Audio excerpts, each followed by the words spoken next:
दिलवा के घायल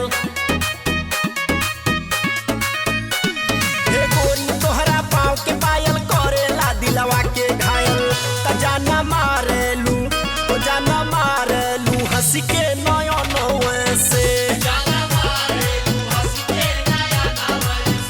हे नया नवे से हो नया नवे से हो नया नवे से निकल गलू गोरी बचपन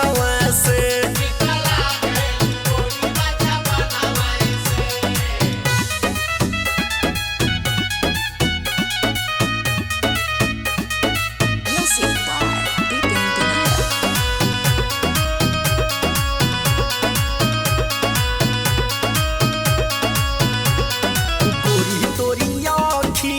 के गजरवा आई हो रामाया खिया के गजरवा दिल में झगड़वा करे है जान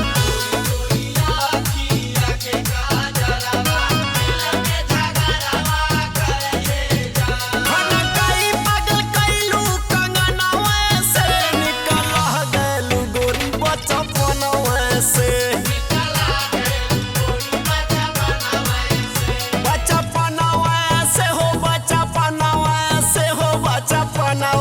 से जाना मारेलू हंस के नया नवे से